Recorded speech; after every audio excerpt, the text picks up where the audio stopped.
प्रिय विद्यार्थियों, मैं प्रहलाद साय वर्मा से आचार्य संस्कृत बाबा नारायण दास राजकीय कला महाविद्यालय चिमनपुरा शाहपुरा जयपुर बीए पार्ट प्रथम संस्कृत के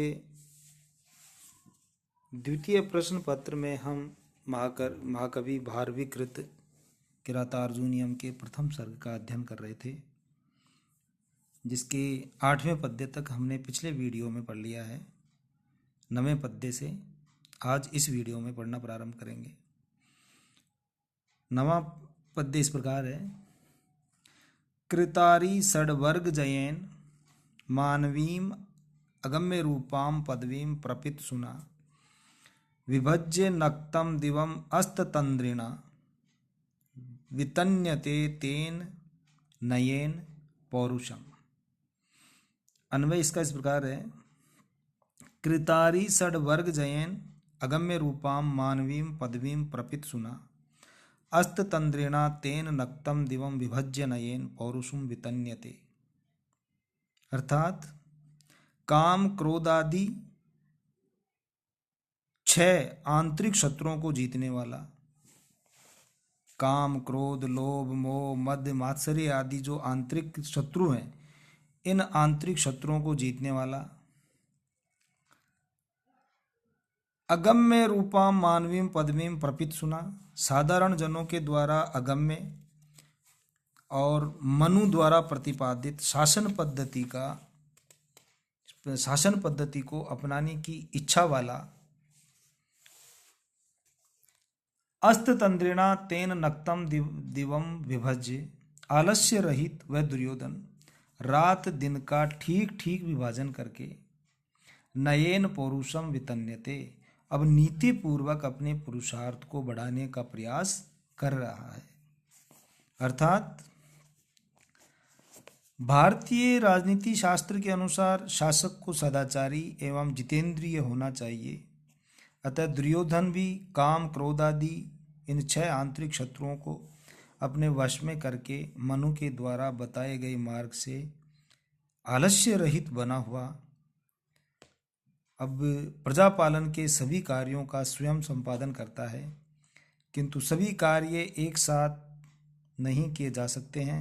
अतः दिन में करने योग्य और रात्रि में करने योग्य कार्यों का विभाजन करके वह नीति पूर्वक अपने पुरुषार्थ का विस्तार कर रहा है। इस प्रकार दुर्योधन आदर्श शासक की छवि बनाने के लिए आलस्य त्याग कर निरंतर प्रजा पालन में जुटा रहता है, अच्छे कार्य कर रहा है। इसीलिए दुर्योधन को इस किरातार्जुनीयम के प्रथम सर्ग में सुयोधन कहा गया है।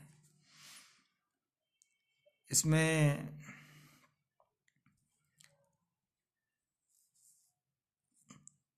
आलस्य त्याग कर निरंतर प्रजा पालन में वो जुटा रहता है। इसमें जैसा कि सबको पहले से पता है कि इसमें वंशस्थ नाम का छंद है। अगला पद्य है। सखी निव प्रीति युजो अनुजीविनय समान मानान सुहृदश्च बंधुभि स संततम दर्शयते गतस्मयः कृताधिपत्याम इव साधु बंधुताम। अन्वय इसका इस प्रकार होगा। गतस्मयः स संततम साधु अनुजीविनय प्रीति युजय सखी निव सुहृदय च बंधु भी समान मानान इव बंधुताम कृताधिपत्याम इव दर्शयते। अर्थात गत स्मय अर्थात अभिमान रहित वह दुर्योधन सदैव निष्कपट रूप से संततम सदैव निष्कपट रूप से सेवकों के प्रति, अपने जो अनुजीवी हैं सेवक हैं उनके प्रति स्नेह युक्त मित्रों जैसा व्यवहार करता है। प्रीति युजय सखीन इव, यानी प्रेम करने वाले मित्र जैसा व्यवहार करता है। सुहृदय च बंधु भी समान मानान, और मित्रों को बंधुजनों जैसा सम्मान देता है। बंधुताम कृताधिपत्याम इव दर्श्यते। और जो बंधुगण है उन बंधुगणों को शासन करते हुए ऐसा दिखाता है। वनेचर महाराज दुर्योधन के आचरण व व्यवहार के विषय में प्रकाश डालते हुए कहता है कि उसके आचरण में बहुत कुछ परिवर्तन आ गया है। उसने अभिमान को त्याग दिया है तथा विनम्रता पूर्वक उसके साथ सद्व्यवहार करता है। सेवकों को प्रेमी सखाओं के समान, सखाओं को बंधुओं की भांति तथा बंधुजनों को स्वामियों के तुल्य दिखा रहा है। नीति निपुण दुर्योधन का मानना है कि प्रजा अतीत की बातों को शीघ्र भूल जाती है, अतः उसका तात्कालिक मृदु व्यवहार उसे जन सामान्य में लोकप्रिय बना देता है। इसी भावना से प्रेरित होकर वह नम्रता एवं आदर का अत्यधिक प्रदर्शन कर रहा है।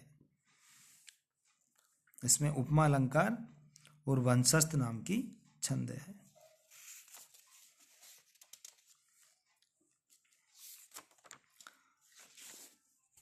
अगला पद्य है असक्तम आराधयतो यथा यथम विभज्य भक्त्या समपक्षपातया गुणानुरागाद इव सख्यमीयवान न बाधते अश्य त्रिगण परस्परम। अन्वय इसका इस प्रकार होगा, यथा यथम विभज्य समपक्षपातया भक्त्या असक्तम आराधयत अश्य त्रिगण गुणानुरागात सख्यम ईयवान इव परस्परम न बाधते। अर्थात यथा यथम विभज्य अर्थात समुचित रूप से विभाजन करके, समपक्षपात या समान पक्षपात वाली भक्त्या अर्थात भावना से, असक्तम यानी बिना किसी आसक्ति के अनासक्ति पूर्वक सेवन करते हुए,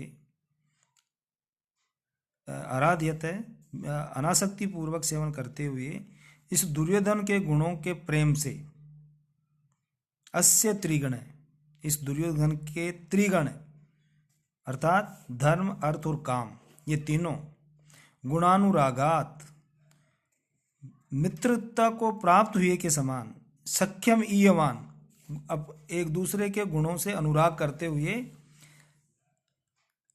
मित्रता को प्राप्त करते हुए के समान एक दूसरे का विरोध नहीं करते हैं।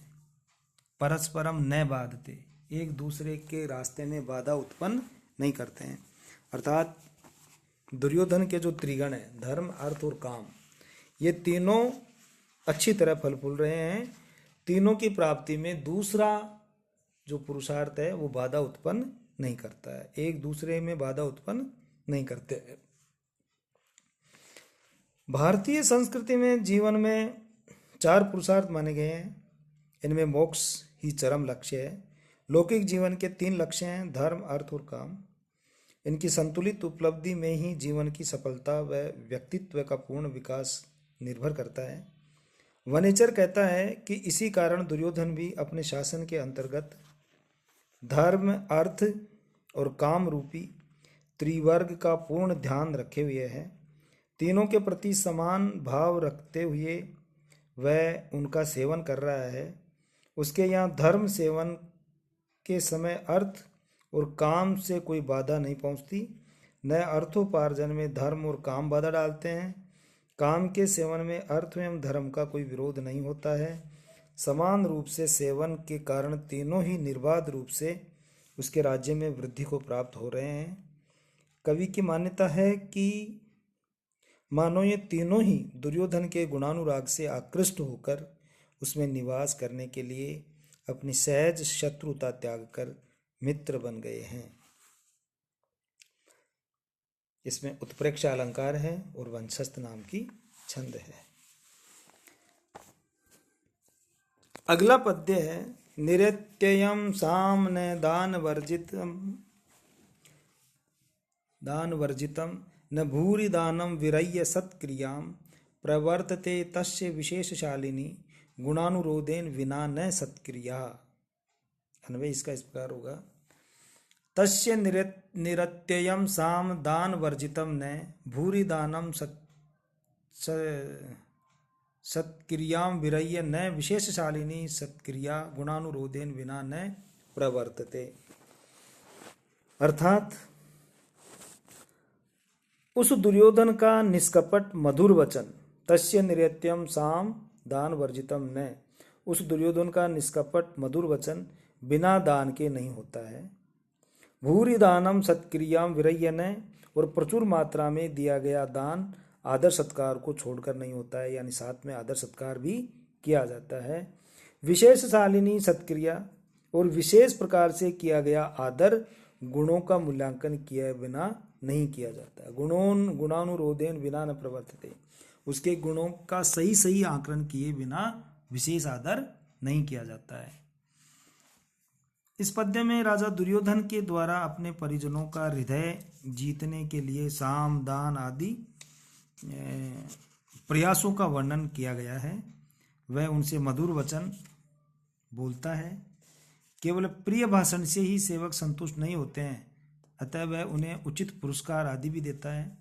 स्वाभिमानी व्यक्ति धन लाभ को उतना महत्व नहीं देता जितना सम्मान प्राप्ति को देते हैं, अतः वह पूर्ण सम्मान के साथ उन्हें धन देता है। केवल गुणीजन ही दुर्योधन के इस विशिष्ट सम्मान के पात्र होते हैं, अतः वह गुण ग्राहक शासक है, यानी गुणों का पता लगाए बिना उनका विशेष सम्मान नहीं करता है। वो गुणों का पहले उनके गुणों को परखता है और फिर उनका सम्मान करता है, आदर सत्कार करता है। इसमें एकावली अलंकार और वंशस्थ नाम की छंद है। अब इससे आगे अगले वीडियो में पढ़ाएंगे।